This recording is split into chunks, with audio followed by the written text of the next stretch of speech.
প্রধানমন্ত্রী তারেক রহমানের সে কথা ধরে বলতে চাই, তিনি বলেছেন যে আইন আইনের গতিতে চলবে। ফ্যাসিস্টরা যে আইন অন্যায় করেছে, আওয়ামী লীগ যে অন্যায় করেছে, জামাত বিএনপির লোকদেরকে হত্যা করেছে, গুম করেছে, খুন করেছে, পঙ্গু করেছে, সেটা তারেক রহমান এককভাবে মাফ করে দিতে পারে না, এবং সে কথা তিনি বলে নাই। তিনি যেটা বলেছেন যে তাদের বিচার হবে আইনের আওতায়, আইনের অধীন। এই দেশের মানুষ আজকে অনেক সচেতন।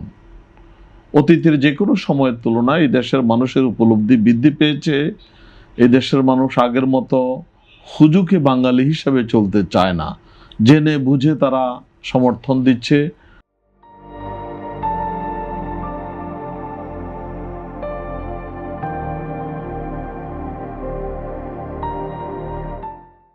আগামী দিন বাংলাদেশ সুষ্ঠুভাবে পরিচালিত হতে হলে, আগামী দিন বাংলাদেশে রাজনৈতিক স্থিতিশীলতা বিরাজ করতে হলে, আগামী দিন বাংলাদেশ একটি গণতান্ত্রিক রাষ্ট্র হিসাবে তার পদযাত্রাকে যদি ত্বরান্বিত করতে চায়, তাহলে অবশ্যই গত 17 বছরের ফ্যাসিস্টের যে আচরণ, তাদের যে অত্যাচার, নির্যাতন, জুলুম, পাই করে তার হিসাব নিয়ে বিচার করে তাদেরকে কাঠগড়ায় দাঁড়িয়ে আইনগতভাবে তাদেরকে শাস্তি দিয়ে এই দেশকে কলঙ্ক থেকে মুক্ত করতে হবে। আপনি কি মনে করেন সেই প্রত্যাশা আপনার পূরণ হবে?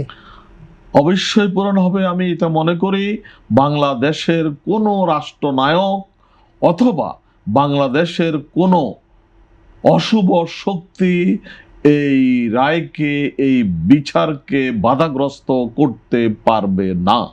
যদি কেউ চেষ্টা করে, অবশ্যই দেশের মানুষ আর একটি জুলাই বিপ্লব করার জন্য রেডি হয়ে আছে। সুতরাং যারা কোনো কুচক্রী মহল যদি এরকম চিন্তা করে থাকে যে কোনো আন্দোলনকে, কোনো সংগ্রামকে, কোনো বিচারকে তারা অন্যদিকে প্রবাহিত করবে, জাতিকে দৃষ্টিভঙ্গি অন্যদিকে নিয়ে যাবে, তারা ভুল পথে হাঁটছেন। আমি তাদেরকে সাবধান করব, সতর্ক করব যে দেশবাসীর যে চেতনা, দেশ জনগণের যে অভিপ্রায়, সেটাকে শ্রদ্ধা জানিয়ে অতি সত্বর, অতি দ্রুত তাদেরকে আইনের আওতায় এনে যথাযথ শাস্তির ব্যবস্থা করা হোক।